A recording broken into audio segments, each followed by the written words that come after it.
We're pleased to welcome Michael Markman, who is an art teacher in K to 8th grade at the Dr. Michael Conti School in Jersey City, and the CEO of Markman Design. How you doing? Doing well. Good, good. This is part of our classroom close-up initiative we do in cooperation with the New Jersey Education Association. We're about to see a clip that tells a powerful story about you. When did you know you loved art? Oh, it's when I was a young child. I drew a picture of Superman on my mother's wall, and my mother loved it, and my father freaked out. How old were you? I was about 3, 4 years old. I was drawing all my life. You were into it? Oh, yeah. Well, I'll tell you what, you're inspiring young people every day, and we're about to tell a story. And by the way, this book, Surviving the Storm, is about a powerful experience getting through Superstorm Sandy. But let's take a look at the work that our partners at the NJEA are doing in connection with Classroom Close-Up that tells your story better than we could. Go ahead. This is a comic book that I created called Surviving the Storm.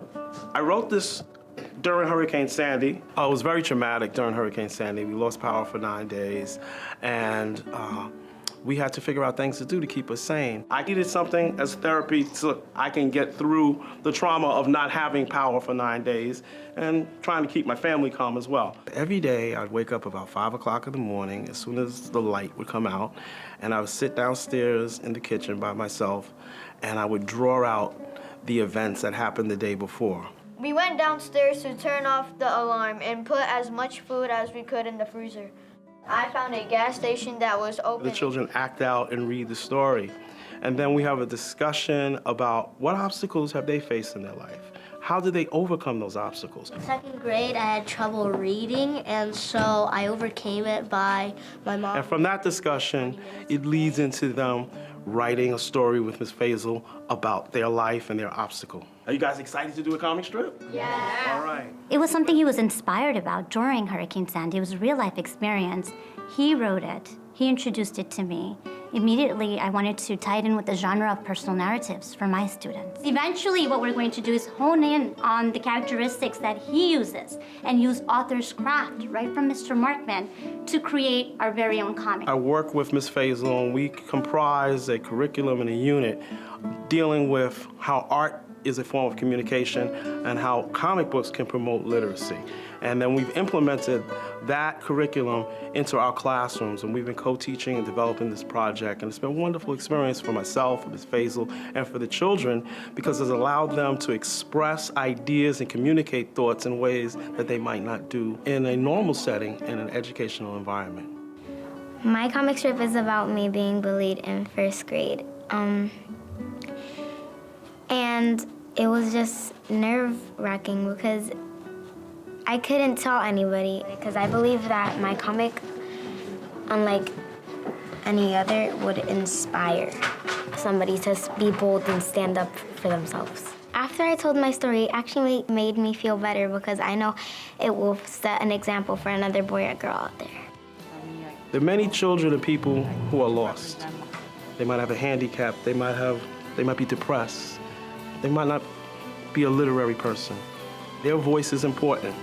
They have abilities that may run dormant, but we're trying to help tap into them and bring them out. And I'm gonna make sure they're doing their best to keep creating and being innovators for as long as I have them in my grasp. Then we'll see what happens, but the future looks good today. What's that like for you? It was wonderful. What started out as something personal that I was doing just to entertain myself and my family became something that moved people, and it became a voice for people, and it became a voice for children. So I felt honored that I was able to give these people that experience and for children to take it and let it evolve. Now, you've seen this classroom close-up piece many times, and you're still moved. Yeah. Even today. Yeah, I mean, as an artist and a teacher, sometimes you work in a vacuum, and not everyone appreciates what you do in either field. And art sometimes is looked upon as something that's decorative. It's not looked upon as something that can affect major change in the world or in the classroom. So when it gets exposure, I don't just feel good for me, I feel good for the institution of education, because art can propel, the arts can propel education. You believe that?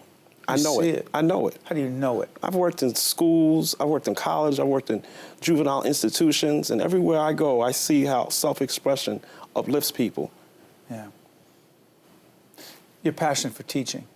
I'm passionate for teaching, I'm passionate for creation. Passionate for changing kids' lives. Absolutely. They're the future. We have to affect them. They're going to take over one day. It's going to be their world.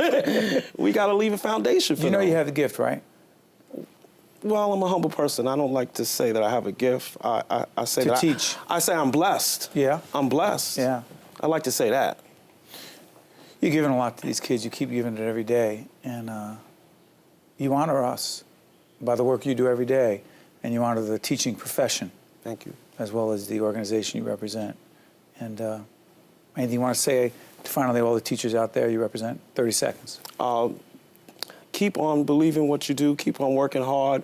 We recognize that you work Sundays and while you watch the football game, and we know what you do. We appreciate it, and the kids appreciate it too. In public television, we appreciate public school teachers. One-on-One with Steve Adubato has been a production of the Caucus Educational Corporation, celebrating over 25 years of broadcast excellence. Funding for this edition of One-on-One with Steve Adubato has been provided by the New Jersey Education Association, Wells Fargo, Englewood Hospital and Medical Center, Montclair State University, New Jersey Sharing Network, Verizon, and by the North Ward Center. Transportation provided by Airbrook Limousine, serving the metropolitan New York, New Jersey area.